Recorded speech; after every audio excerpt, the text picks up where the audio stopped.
Et avec nous sur ce plateau, Guillaume Ancel, ancien lieutenant-colonel de l'armée française. Bonsoir, merci d'être avec nous. Bonsoir. Vous étiez déployé au Rwanda dans le cadre de l'opération Turquoise. Vous attestez aujourd'hui ces accusations qui paraissent dans la revue 21. Qu'est-ce qui vous permet de dire que la France a bien livré des armes aux responsables du génocide après les massacres? En général, je témoigne sur ce que j'ai fait et ce que j'ai vu. Au Rwanda, donc j'étais officier de la force d'action rapide, j'ai été détaché dans une unité de Légion étrangère pendant l'opération et j'ai assisté à une livraison d'armes dans les conditions décrites par la revue 21. Donc je pense que c'est difficile de nier ces livraisons dans la mesure où maintenant on sait par qui elles ont été commandées et moi j'en ai vu l'application sur le terrain. Donc on est dans la deuxième quinzaine de juillet 1994. Techniquement le génocide est terminé mais les génocidaires sont là. On s'en est jamais pris à eux. On a plutôt protégé leur fuite vers le Zaïre, la République du Congo maintenant. Et dans la deuxième quinzaine de juillet, je reviens un jour d'une opération d'extraction qui s'est mal passée. J'arrive sur la base de Cyangugu, qui est le sud du Rwanda. Et le commandant adjoint de la base me demande de détourner l'attention des journalistes parce qu'un convoi d'armes va partir vers le Zaïre. Je suis interloqué, je le fais.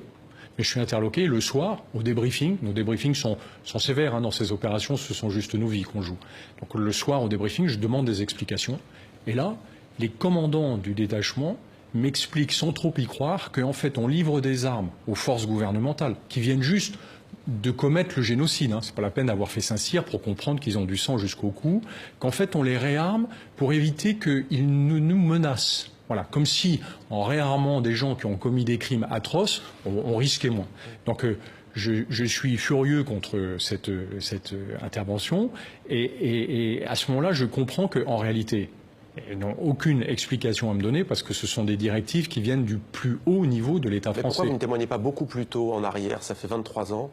Alors, j'ai pas témoigné sur place parce que j'ai continué l'opération et j'ai appris grâce à l'article de la revue 21, que des officiers français, plus courageux que moi, avaient décidé de rapporter le fait à la direction, donc à l'état-major français, pour leur dire qu'ils trouvaient totalement anormal qu'on réarme des génocidaires dans des camps de réfugiés au Zaïre, alors que nous sommes sous mandat humanitaire et sous un embargo de l'ONU. Voilà. Pour moi, le sujet, il est là. J'ai assisté à cette livraison. J'aurais dû sans doute faire comme eux. Je ne l'ai pas fait. Mais je salue le courage de mes camarades qui l'ont fait. Vous aviez raconté de manière romancée votre expérience au Rwanda dans un livre qui a pour titre Vent sombre sur le lac Kivu. Pourquoi, selon vous, ce génocide continue de hanter la France près d'un quart de siècle après ? Pour une raison simple, c'est que 23 ans après les faits, nous ne connaissons toujours pas le rôle que la France a joué dans le génocide des Tutsis au Rwanda.